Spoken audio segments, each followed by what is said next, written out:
skip opposition protest outside parliament. हमारी priority संभल है। हम चाहते हैं कि चर्चा सबसे पहले संभल पे हो। हम सरकार से प्रश्न करें, उनकी जवाब दें। Congress's big Adani climb down in Sansad. The Congress has made it a point to make it clear that there's a whole range of issues. We listen to the slogans that were being chanted.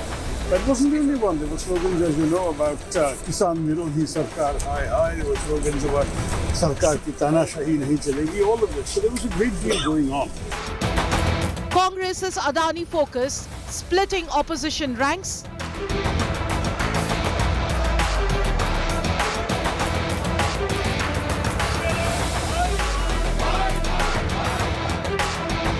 Opposition divide in parliament. Top focus on 6 p.m. prime.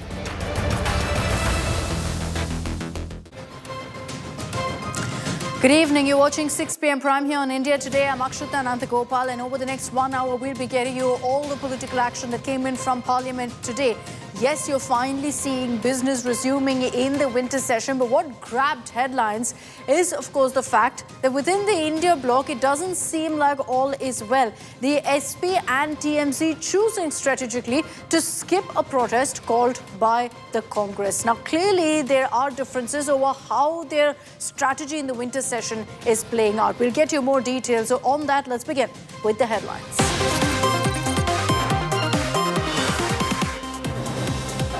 Eknath Shinde ends sulking, meets Fadnavis virtually. Sources say Shiv Sena wants ministers to take oath with CM and 2 deputy chief ministers.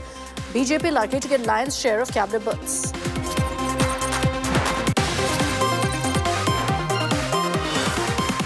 External Affairs Minister Jaishankar's big statement in Lok Sabha says India-China ties are improving, asserts how defence diplomacy led India to successful disengagement.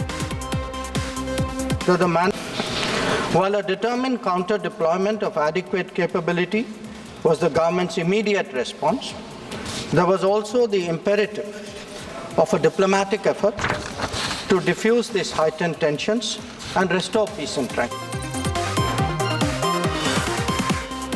Sambal showdown in Parliament. Akhilesh reiterates planned conspiracy charge. Gandhi siblings Rahul and Priyanka likely to visit rioted town tomorrow.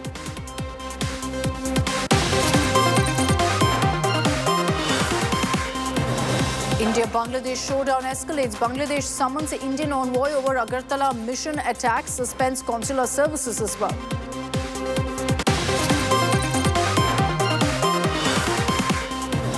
Mega India Today impact. External Affairs Ministry takes note of India Today report exposing cyber slave syndicate. Modi Mantri vows to take action.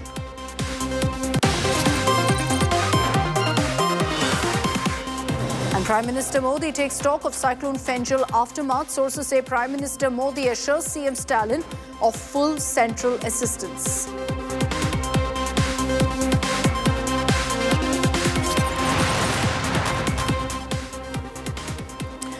Finally, on the 6th day of the winter session of Parliament, we've been seeing some business, some productive discussions and debates. Now, while the India bloc wanted a number of issues to be brought up, the government conceded, which is why you're seeing today business happening. But it looks like within the India bloc itself, there are differences over what should be their biggest priority. We had reported this here on India Today yesterday. But today it was confirmed when there were protests that took place outside Parliament on the issue of Adani.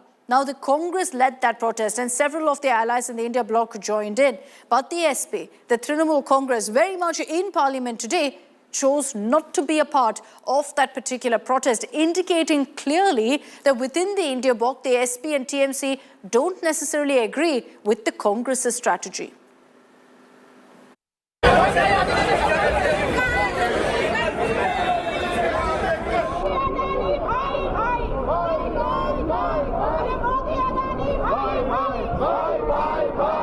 The absence of two parties speaks volumes of exactly what's taking place in the India bloc today.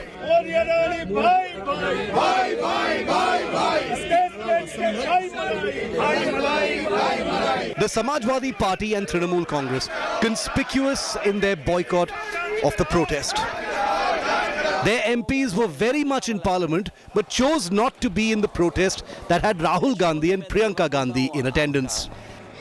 You can see the leaders of opposition, including Rahul Gandhi, Priyanka Gandhi, Vadra, Sanjay Singh, Manoj Jha, and various other opposition political parties have joined this protest. They are also holding a placard which reads "Modi Adani are same." You can see as to how the opposition is now raising the issue of Adani, and the DMK has also joined this massive protest. The differences, therefore, are clear. Allies of the Congress don't agree with the Adani narrative and want other issues to be discussed on priority in Parliament. देखिए फ़िलहाल हमारे जो party का नज़रिया है उस हिसाब से हमें लगता है कि संभल से ज्वलंत मुद्दा अभी कोई नहीं है और हिंसा हुई है, लोगों की जानें गई हैं, तो हमारी प्रायोरिटी संभल है। हम चाहते हैं कि चर्चा सबसे पहले संभल पे हो, हम सरकार से प्रेशर करें, उनकी जवाब दें। Interestingly, the Congress seems to have climbed down from its Adani stance, saying now that they want other issues to be discussed too. It was an opportunity, I think, to send a clear message that now we're about to cooperate in Parliament, where, of course, the government sets the agenda and they're the ones who decide as to what issues are going to be discussed. But as far as this is concerned, there's a whole range of issues we want to convey to the public, what are uppermost in the minds of the people. It's being simplified as a one-issue protest. It wasn't. But today as well, the House saw repeated disruptions with Adani slogans being raised. Sample this. When Finance Minister Nirmala Sitharaman stood to speak, the opposition MPs kicked off their sloganeering. 1934, the Banking Regulation Act 1949. The government has lashed out at the Congress, accusing the party of resorting to disruptive politics despite an understanding. देखिए, parliament में जैसा members का behaviour है वो सब देश देखता है और पार्लियामेंट का बहुत तरीके होते हैं चलाने का, रूल्स, रेगुलेशंस, कन्वेंशंस, कई चीज़ें होते हैं जिसको पालन करना होता है। अगर पार्लियामेंट नहीं चलेगा तो देश कैसे चलेगा? The differences in the India bloc are widening, particularly it seems between the Congress and the Trinamool. A rather public war of words is also playing out over who should lead the India bloc now. जितनी बार वह अपमान करने के लिए बंगाल का, वहाँ की अस्मिता का आते हैं, उतनी बार उनका और वोट बढ़ जाता है। और जो उनका कद है, एक बहुत ही वरिष्ठ नेत्री हैं, सामने स्पष्ट रूप से साफ बात को रखती हैं। ममता दीदी सबको साथ लेके चलने वालों में से हैं। वह पूरा समय देकर, तैयारी कर उसके बाद ही लोगों को बुलाती हैं। हमारे देश में लोकतंत्र है, लोकतंत्र में संख्या देखी जाती है कि किसके पास संख्या किसकी है और फिर एक जिसको कहा जाता है कंसेंसस से फैसला होता है हमारे देश में और पूरा इंडिया गठबंधन तय करेगा कि कौन किसका नेतृत्व होना चाहिए। Has this parliament session exposed the chinks in the opposition's armor? Will the Congress now put their Adani narrative on the back burner amidst pressure from its allies? Bureau Report, India Today. Seemingly embarrassing for the Congress that the SP and the TMC are not holding back in not being a part of these kind of protests and thereby sending out a message that, look, we don't agree with this kind of an issue being raised. I want to bring in Moshmi Singh, who's joining us live with more details on this. Moshmi, is there a rethink within the Congress camp on their strategy in Parliament because of how the SP and TMC have reacted so far to the Adani issue being raised? They've gone ahead and raised the issues that they want instead. See, clearly, Akshita, perhaps the ambit of agreement has been increased, and earlier the Congress was harping on the Adani issue, making it its ace attack. But clearly, with the chorus being very low as far as the India alliance is concerned, there were other pressing issues that the opposition allies wanted to be discussed, including situation in Bangladesh, including the fact that Sambhal was on a very precarious note as far as law and order is concerned. And that's one reason that now we've seen that the parties have raised several other issues, including Sambhal in the upper house and the lower house, where Ram Gopal Yadav and Akhilesh Yadav were very sharp on their attack. And several notices. In fact, the highest 42 number of notices were seen in the Raj Sabha that were not only on the Adani issue, but were also on Manipur, also on the crime situation in Delhi, and on the pollution issue. So there are a host of issues that the India allies, apart from the Congress, want to rake up. All right. Thanks very much, Maushmi, for joining us with those details. Tomorrow, you're going to be seeing the focus completely on Sambhal, as Rahul and Priyanka Gandhi are expected to visit Sambhal, or at least attempt to, because remember that there are prohibitory orders in place. Today as well in Parliament, while we speak about the highlights, one of the big talking points was the Sambhal riots. And leading the charge for the India bloc, for the opposition, was the SP MP chief Akhilesh Yadav, who lashed out at the BJP, saying this was a pre-planned conspiracy, that Muslims actually held back, exercised restraint for the longest time, and then had to in fact respond when they were fired upon by cops. So this is what Akhilesh Yadav said, prompting also a sharp retort from the government. Let's get your details of what played out in Parliament on the Sambhal riots and what to expect tomorrow, as this issue is only going to escalate. Over a week after violent clashes in Sambhal, Uttar Pradesh, Samajwadi Party chief and MP Akhilesh Yadav raised the issue in Parliament and blamed the BJP for the violent escalation. ये जो घटना हुई है, ये सोची समझी रणनीति के तहत वेल प्लान्ड हुआ है। भारतीय जनता पार्टी और उनके सहयोगी और समर्थक, शुभचिंतक बार-बार खुदाई की जो बात कर रहे हैं अध्यक्ष महोदय, ये खुदाई जो है हमारे देश का सौहार्द, हमारे देश का भाईचारा, हमारे देश का गंगा जमनी तहजीब को खो देगा। मैं आपका धन्यवाद इसलिए भी देता हूं कि Akhilesh Yadav also questioned the timing of the mosque survey. सोची समझी इसलिए मैं बोल रहा हूं। 22/11/2024 फ्राइडे को जुम्मे की नमाज के लिए लोग नमाज अदा करने के लिए जामा मस्जिद पहुंचे, लेकिन पुलिस प्रशासन ने बैरिकेड लगा दिया ताकि लोग नमाज न पढ़ सकें। 29/11/2024 को कोर्ट की अगली तारीख तय थी, परंतु दिनांक 23/11/2024 की रात पुलिस प्रशासन द्वारा कहा गया 24/11/2024 यानी अगले दिन सुबह को दोबारा सर्वे किया जाएगा, और तानाशाही दिखाते हुए सुबह के वक्त से पहले शाही जामा मस्जिद आ गई।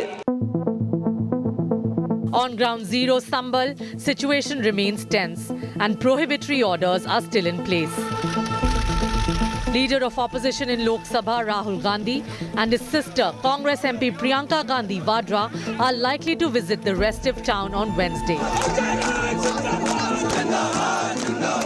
This after a Congress delegation was stopped from entering Sambhal on Monday. The Moradabad district administration has made it clear that Rahul Gandhi or any other political leader will not be allowed into Sambhal. उनके ऊपर भी यही चीज लागू होता है, उनसे भी लगातार रिक्वेस्ट की जा रही है कि अभी संभल ना आवे, बेहतर होगा। जो स्थिति है सबके लिए एक जैसी है।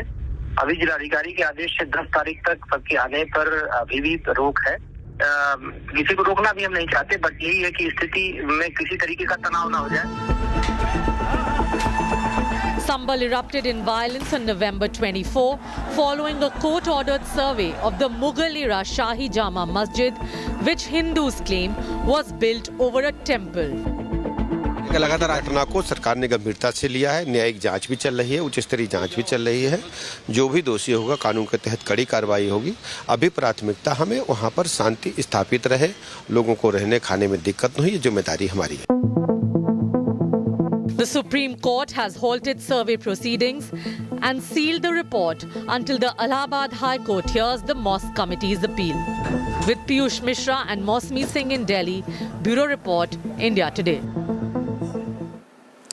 Okay, let's bring in Amit Bharadwaj on this broadcast, who's been tracking the latest coming in from the Congress camp on the Sambhal riots. Amit, yesterday you had an attempt by a Congress delegation to visit Sambhal. The local administration turned them away, saying no political party, no politician can visit Sambhal right now, given that the situation still is extremely fragile, extremely sensitive. And even today, with the news coming in of the Gandhi siblings making their way to Sambhal tomorrow, there have been appeals that have come in from the administration. And despite despite that, we're hearing that the Congress still plans to go ahead with their visit tomorrow. Right, Akshita. You know, Rahul Gandhi, the leader of opposition in Lok Sabha, and Priyanka Gandhi Vadra intend to visit Sambhal, or at least they will make an attempt tomorrow morning. What we are given to understand that 7 a.m. in the morning, Rahul is expected to leave Delhi and he will be heading towards Sambhal. But the bigger question is as to whether they will be able to even cross the Delhi and UP border. Because I'd spoken to the commissioner of Moradabad, Anjanay Kumar Singh, and he told me that the restriction imposed by the DM order continues to be there, which means that any political leader or any political delegation cannot be allowed into Sambhal. And the reason is that they believe that while the law and order situation is under control, but it continues to be fragile, and they do not intend to have anybody in and around Sambhal, which can trigger or escalate the situation and again create a law and order situation.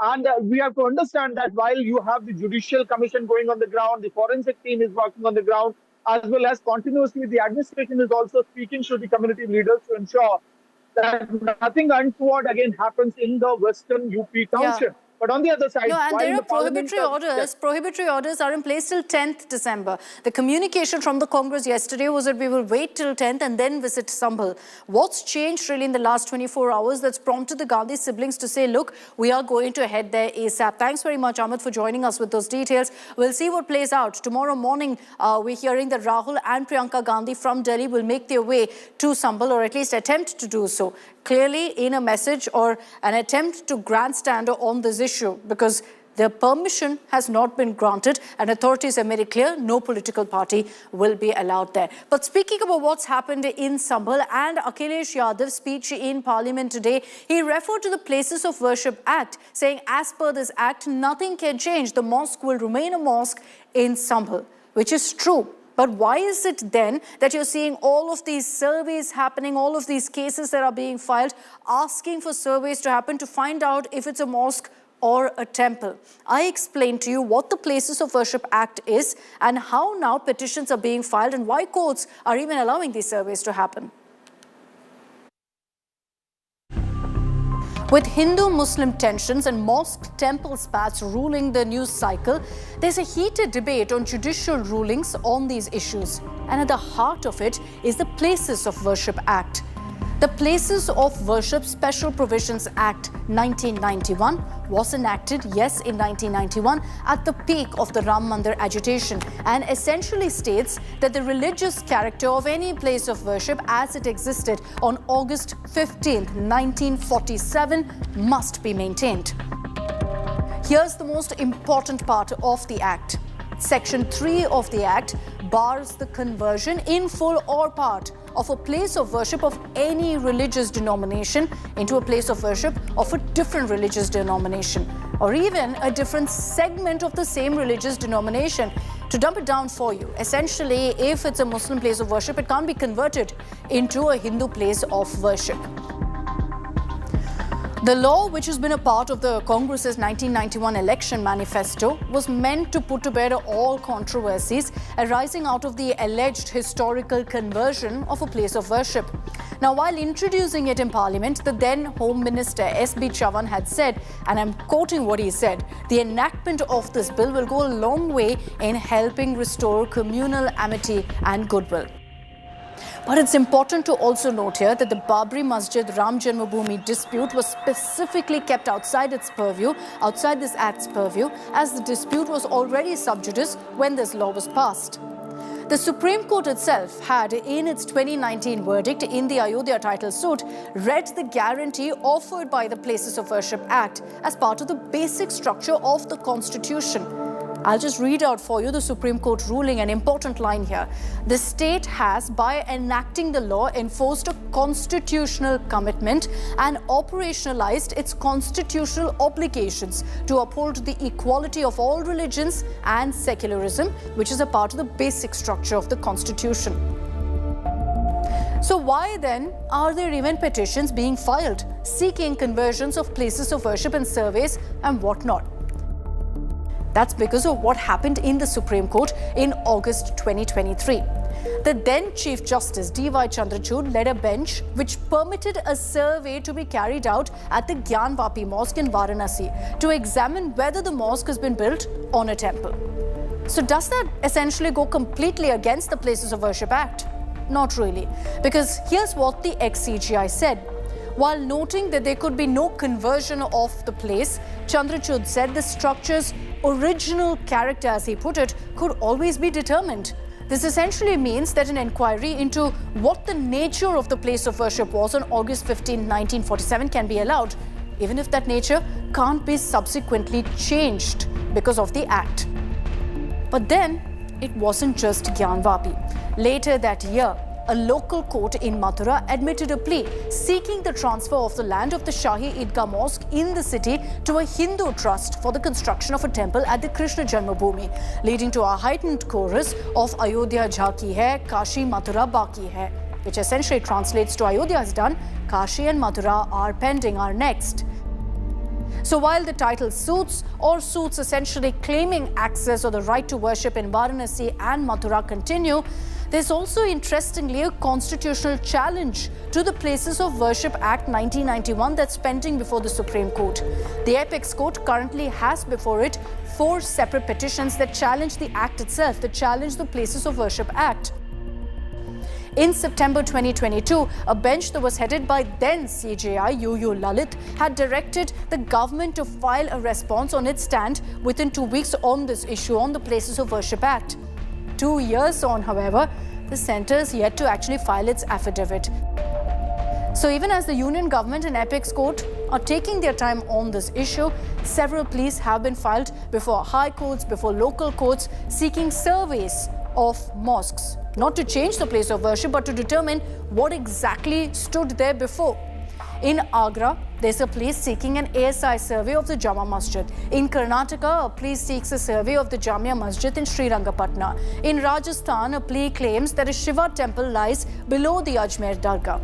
Surveys have been conducted of the Jama Masjid in Sambal and of the Bhojshala in Dhar, Madhya Pradesh, and that list goes on. So now that we've told you about the Places of Worship Act and how these surveys are happening, let's just elaborate on the last point I mentioned, which is the number of cases that are currently in court. There are at least 10 such cases right now that's playing out in the courts. The first one, we're all well aware of what's happening in Sambal, the Jama Masjid, where you had a lower court that allowed a survey to be conducted, but right now the survey order has been halted by the Supreme Court. The claim made by the Hindu side here is that this masjid has been built over the Sri Harihar temple by Babur. Now the Gyanvapi Mosque in Varanasi. This was in 2023 that the Supreme Court ruled on this, that's allowed all of the surveys to happen because it was allowed in Gyanvapi. The claim was that the mosque was built over the Lord Vishweshwar temple by Aurangzeb, by the Mughal emperor. The survey was allowed but said very clearly, and the court order said very clearly, you can't change anything about the structure, keep the structure intact. Then you have the very, very contentious Shahi Idgah Mosque in Mathura. The claim is that this mosque has been built right over the temple that was there for the Krishna Janmabhoomi site. Now, at this point, the hearing is underway in this particular case. The Hindu side says we should rightfully have a temple at the Krishna Janmabhoomi. Then the Ajmer Sharif Dargah in Ajmer dates back to so many centuries ago. The claim is by the Hindu side that this site was originally a Shiva temple. Right now, this particular case hasn't really been taken up by the court. Notices have been issued on the petition, so we'll have to see what the relevant authorities have to say on this. Now, the Qutub Minar, iconic monument in Delhi. There is a structure within the Qutub Minar which is a mosque, and the claim by some petitioners in this particular case is that it's been built with the ruins of Hindu and Jain temples, of about 27 Hindu and Jain temples. In this particular case, the hearing is still underway, and we'll have to see what really emerges, because this is the iconic Qutub Minar we're talking about. In Bhojshala, this is in Madhya Pradesh, you have the Maula Mosque, the Maula Masjid. The claim is that this masjid was built over the Saraswati temple. The survey was actually allowed over this particular mosque. And so at this point, the hearing is underway because the survey is done, the report yet to be taken up by the court. Let's talk about in Uttar Pradesh another point of dispute. In Badaयूं, you have the Shahi Masjid. Now the claim is that this was built over a Neelkant Mahadev temple. At this point, it's in courts. The hearing is underway. We don't know yet if the court will allow a survey or not. Now in Lucknow too, there's a masjid that's being claimed as having been built over a demolished Hindu structure.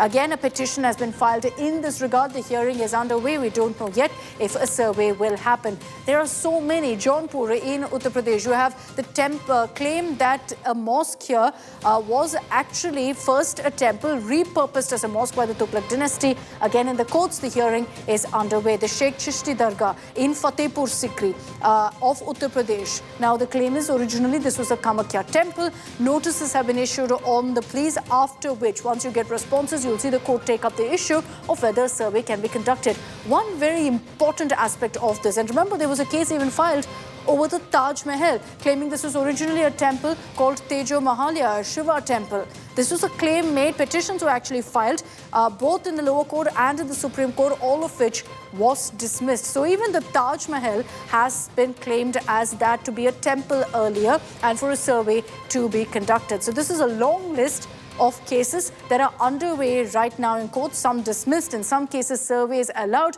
in some we still don't know what will happen. We will of course continue getting you all the updates on that legal front. But in Parliament, besides Sambal, what else was brought up? There was a large discussion that took place on banking reform. Let's get you a roundup of all of the big statements, the big headlines from Parliament today. इससे पहले मेरे ज्ञानी मित्र बोल रहे थे, उन्होंने एक है तो सेफ है कहा। मैं कहूंगा ठीक कह रहे थे। जब recognition of the problem in the banking sector, recognition of the problems in the banking sector, and then recovery and resuscitation, recapitalization of the public sector banks और reforms, जब ये चारों आयाम एक हो जाते हैं तो पब्लिक सेक्टर बैंक्स सेफ हो जाते हैं. I respect your view that you would remove the name of former Chief Prime Minister. Equally, I think quoting Atal Bihari Vajpayee ji in the context of he said she was Durga, we all respect Mrs. Indira Gandhi for her achievements. Of course, we equally remember her for emergency. But I think it is important, Vajpayee ji's name being quoted as though he said Mrs. Indira Gandhi is Durga is contentious. There's no proof. There are enough people who said he has not said that. Therefore, even that statement that Vajpayee ji said this should be equally removed. Our neighboring country, Bangladesh, where the minorities and Hindus are being tortured and being killed. Sir, what we making appeal that let the government of India appeal to United Nations for sending peacekeeping forces at Bangladesh immediately. Our appeal that let Minister of External Affairs come to the Parliament and intimate us at the latest position of Bangladesh, what is happening over there. Whatever decision government of India will take, West Bengal government will stand by the decision. We want to work together. Air pollution सिर्फ दिल्ली का मुद्दा नहीं है, पूरे उत्तर भारत का मुद्दा है। लेकिन क्योंकि एयर पोल्यूशन का सारा दोष देश के किसान पर मढ़ा जाता है, आज मैं उस किसान की आवाज उठाना चाहता हूं। आईआईटी की एक स्टडी बताती है सर कि स्टबल बर्निंग एक कारण है एयर पोल्यूशन का, इकलौता कारण नहीं है। कोई भी किसान जानबूझकर अपनी खुशी से पराली नहीं जलाता, मजबूरी में जलाता। मैं एक समाधान लाया हूं सर, अगर आज हम एक शॉर्ट टर्म सोल्यूशन पंजाब के किसान को या और हरियाणा के किसान को भी 2,500 रुपए प्रति एकड़ देते हैं इस पराली से निजात पाने के लिए, तो पंजाब का एक भी किसान पराली नहीं जलाएगा। इसमें 2,000 रुपए भारत सरकार दे, 500 रुपए पंजाब सरकार देगी। एक्ट में प्रावधान है, अगर ये राशि निश्चित उद्देश्यों की पूर्ति में खर्च नहीं की जाती तो इसको रोका जा सकता है। पश्चिम बंगाल ने, माननीय अध्यक्ष महोदय, बड़े बड़े कामों को छोटा करके कुछ निश्चित लोगों को लाभ पहुंचाने का अपराध पश्चिम बंगाल की सरकार ने प्रधानमंत्री आवास योजना का नाम बदल के अपना नाम इन्होंने रखने का अपराध किया है, माननीय अध्यक्ष महोदय, उस योजना के अंतर्गत भी अपात्रों को लाभ दे दिया और पात्रों को बाहर कर दिया गया। माननीय अध्यक्ष महोदय, ये राशि दुरुपयोग के लिए नहीं है। Great to see parliamentarians debating and functioning finally on day 6 of the winter session. And remember, Parliament is still on. They're still discussing the banking reform, which is great to see. On the other side of a short break here on 6 p.m. Prime, we'll also get you the other big headline that came in from Parliament as External Affairs Minister Dr. S. Jaishankar put out a statement really on what's happening with regards to India-China relations. We'll get you some of the highlights of what the minister had to say.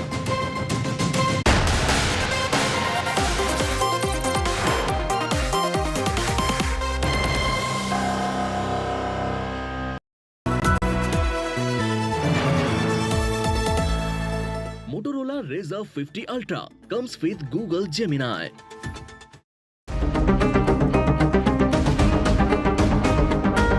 ज़माने से हटकर बेबाक है मेरा signature.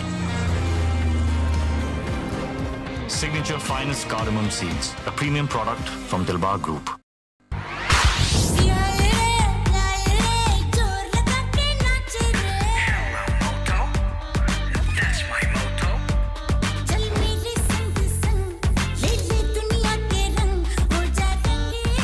Rangila with Motorola's incredible range of smartphones. Hello, Moto. Motorola Razr 50 Ultra comes with Google Gemini.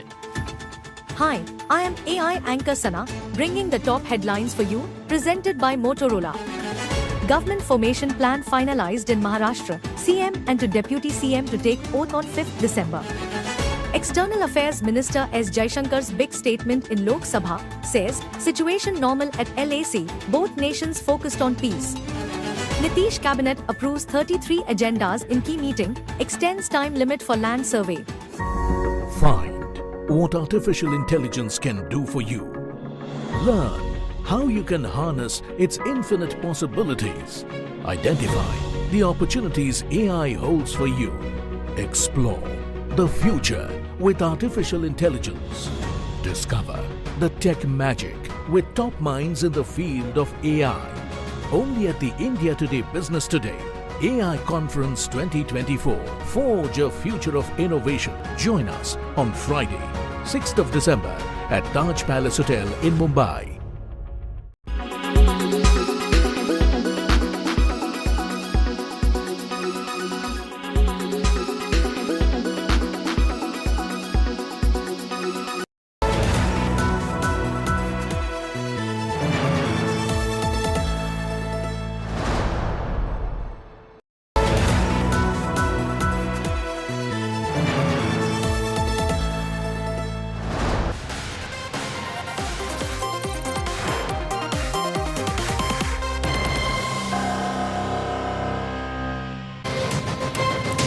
Welcome back. In the last few weeks, we've seen significant developments in the India-China relations. And External Affairs Minister Dr. S. Jaishankar briefed parliamentarians on the progress made in the India-China ties in Lok Sabha. Here are some highlights. The House is well aware of the circumstances leading to the violent clashes in Galwan Valley in June 2020. In the months thereafter, we were addressing a situation that had not only seen fatalities for the first time in 45 years, but also a turn of events serious enough for heavy weaponry to be deployed in close proximity to the LAC. While a determined counter-deployment of adequate capability was the government's immediate response, there was also the imperative of a diplomatic effort to diffuse these heightened tensions and restore peace and tranquility. Disengagement has been achieved in full in eastern Ladakh through a step-by-step process culminating in Depsang and Demchok. With the task of disengagement completed, it is now our expectation that discussions would commence with regard to the remaining issues that we have placed on the agenda. The most recent agreement, the October 21 agreement, comes in the wake of the earlier ones It completes the first phase of what we had agreed to in Moscow in September 2020. The House is aware that our ties have been abnormal since 2020, when peace and tranquility in the border areas were disturbed as a result of Chinese actions. Recent developments that reflect our continuous diplomatic engagement since then have set our ties in the direction of some improvement. The amassing of a large number of troops by China along the LAC, it is to the credit of our armed forces that despite logistical challenges and the then prevailing COVID situation, they were able to counter-deploy rapidly. Following the October 21 understanding, Prime Minister and President Xi Jinping had a meeting on the sidelines of the BRICS summit in Kazan on October 23. They welcomed the understanding and directed the foreign ministers to meet and stabilize and rebuild the relationship. The special representatives are also to oversee the management of peace and tranquility, besides exploring a fair, reasonable, and mutually acceptable solution to the boundary question. In pursuance of that, I recently held discussions with Foreign Minister Wang Yi again on the sidelines of the G20 summit in Rio de Janeiro on November 18th. They agreed on the importance of continuing meetings and consultations at various levels. Our relationship had progressed in many domains, but was obviously negatively affected by recent events. We are clear that the maintenance of peace and tranquility in border areas is a prerequisite for the development of our ties. In the coming days, we will be discussing both de-escalation as well as effective management of our activities in the border areas. The conclusion of the disengagement phase now allows us to consider other aspects of our bilateral engagement in a calibrated manner, keeping our national security interests first and foremost. In my recent meeting with Foreign Minister Wang Yi, we reached an understanding that the special representatives and the foreign secretary level mechanisms will be convening soon.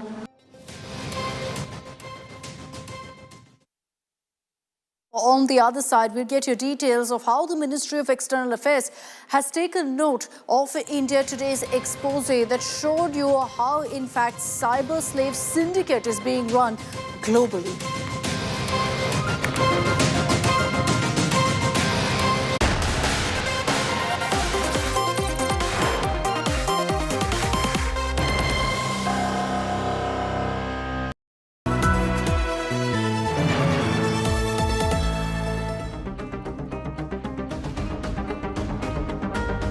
जमाने से हटकर बेबाक है मेरा signature finest cardamom seeds, a premium product from Dilbar Group.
Make your media plan smarter with India Today Live TV on your connected devices.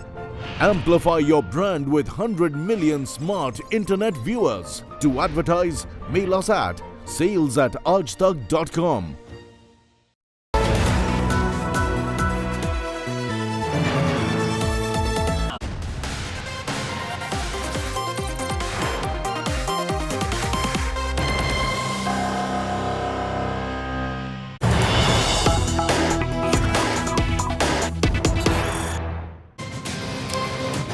You know, all of the scam calls you get placing you in digital arrest and whatnot, many of these calls are made by Indians sitting abroad, and they too are actually trapped. We had exposed this here on India Today last week of the cyber slave syndicate operating in many countries. It's prompted now the government to take note.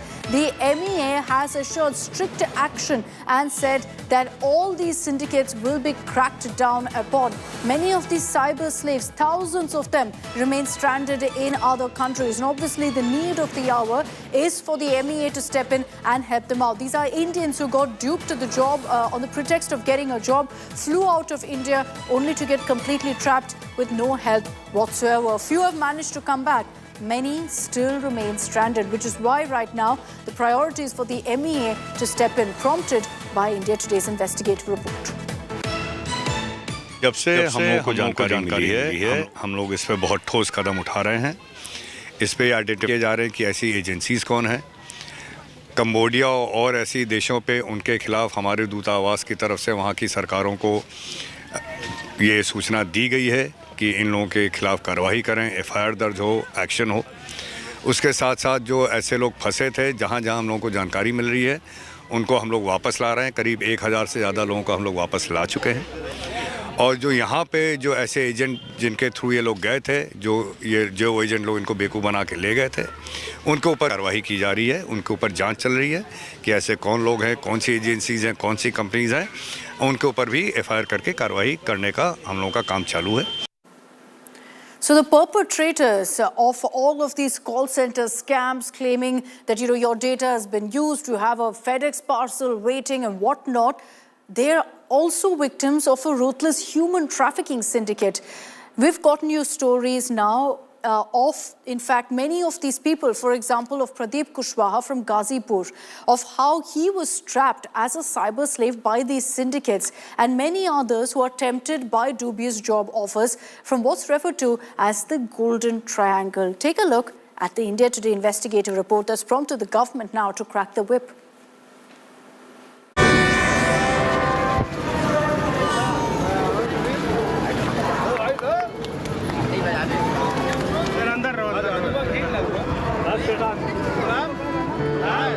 It was an emotional homecoming for Pradeep Kushwaha.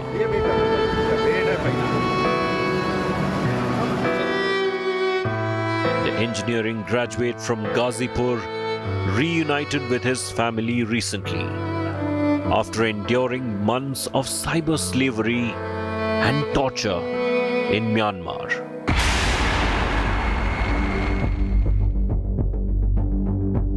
Pradeep had moved to Chiang Mai in Thailand last October as the manager of an Indian restaurant there.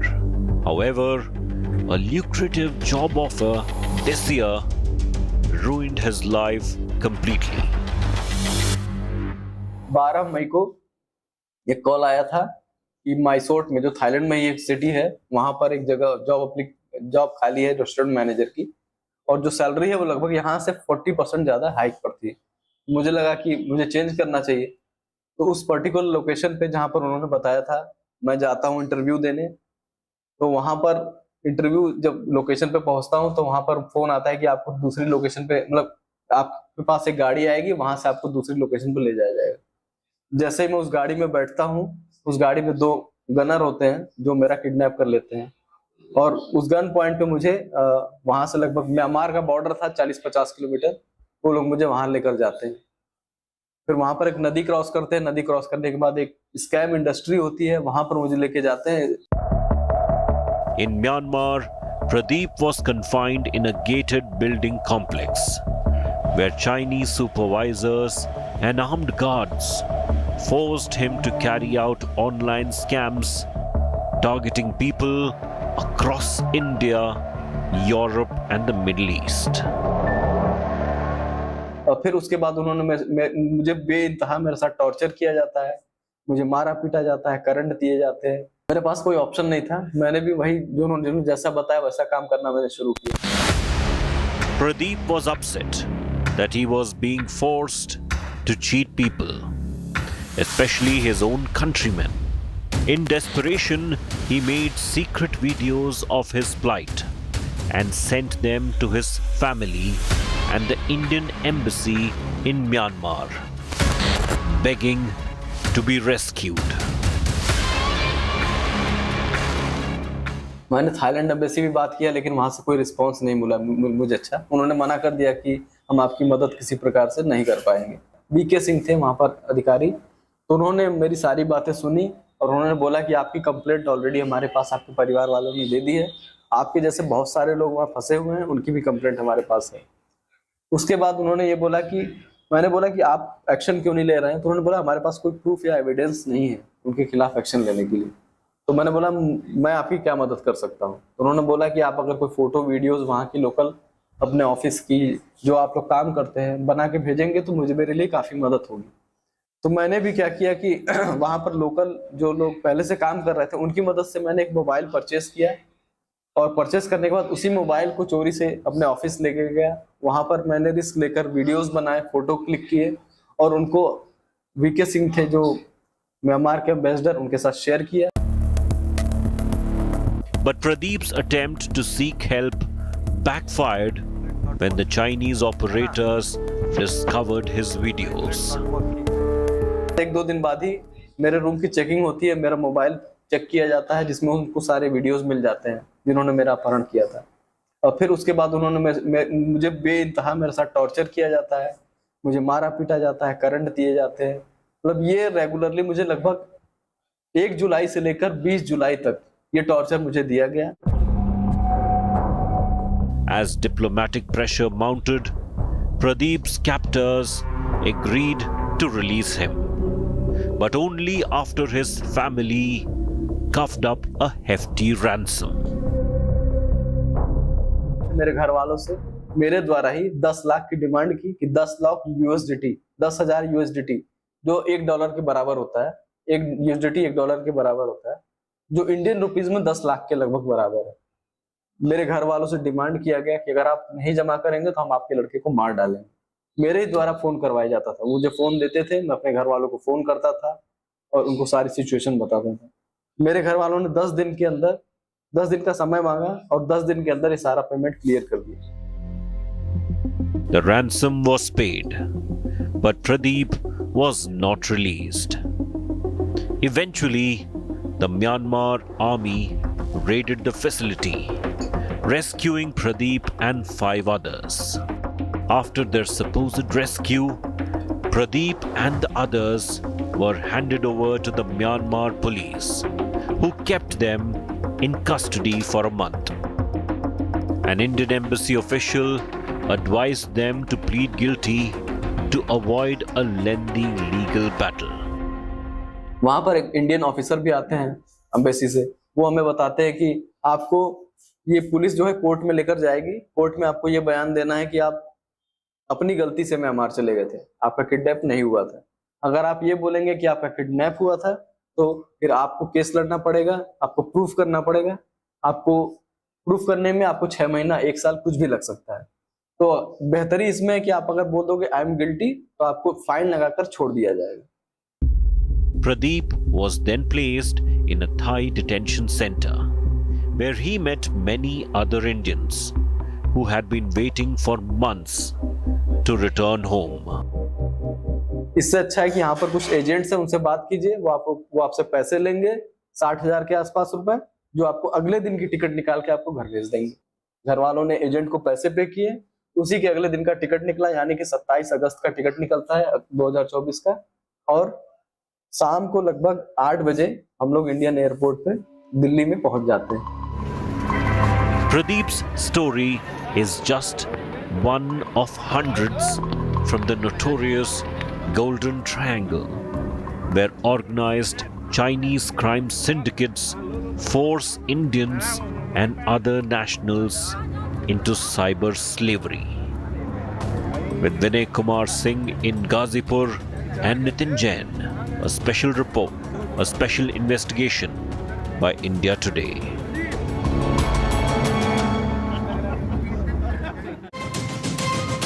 And with that investigative report, I'm slipping into a short break here on 6 p.m. Prime. On the other side, we're giving you just a glimpse into the craze over Pushpa 2. The sequel's got everyone talking. It's releasing in a few days, and even before its release, it's already broken records. I'll tell you what I'm talking about in just a bit. Pushpa 2.5 अक्षर, नाम छोटा है